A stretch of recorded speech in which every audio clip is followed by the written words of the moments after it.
boy, it is getting chilly outside for sure, which, you know, a lot of folks are thinking the holidays are past. But we kind of harken back to a pretty popular holiday movie, actually. Yeah, we do. And that is our top talker. It's a holiday staple. We're talking, of course, about A Christmas Story. It holds a very special place in all of the hearts of Northeast Ohioans because it's a piece of us. It is our movie. It is our That's movie. just a fact. Well, now there's a sequel coming, but Cleveland won't play a big part. How is this possible? So here's what we know. The movie is in pre-production phase. That's what Greater Cleveland Film Commission tells us. And it's being filmed in Hungary. What? What the what? How? Come on now. This is a Cleveland movie. You're going to Hungary. Okay. The owner of the original Christmas Story house in Cleveland has asked that the house play no role in this sequel. There will be no filming or even screening of the home this time.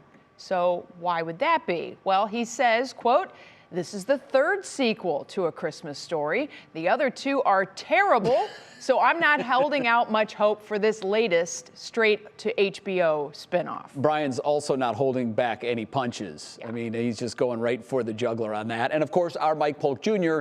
has some thoughts of his own on this Christmas Story sequel.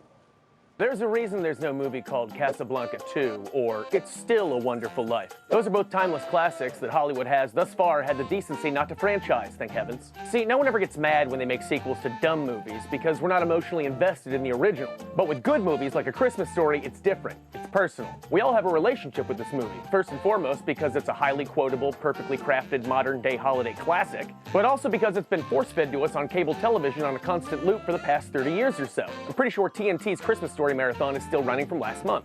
There has yet to be a formal scientific study, but it's safe to say that Cleveland leads the nation in sexy leg lamps displayed in front windows, and the Christmas Story Museum gets more than 80,000 visits per year. So yes, we're really into this movie. That's why when word dropped yesterday that there was an upcoming sequel in the works, strong feelings were inevitable. When we asked our viewers on Twitter how they felt about it, the response was pretty consistent.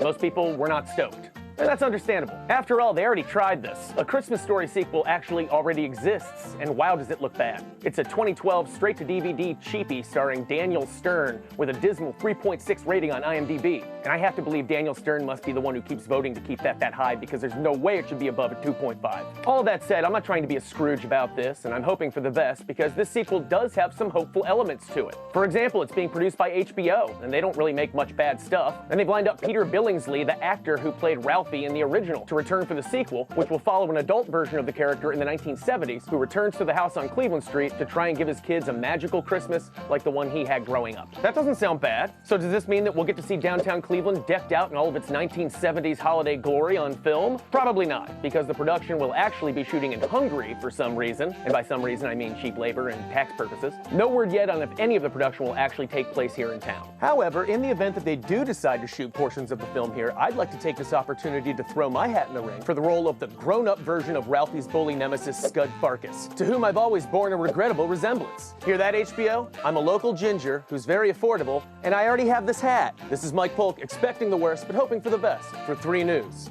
Cry for me, Ralphie. Wah! I'm grown up now. I'm your boss at the bank or something. Wah! You can see how the character would work.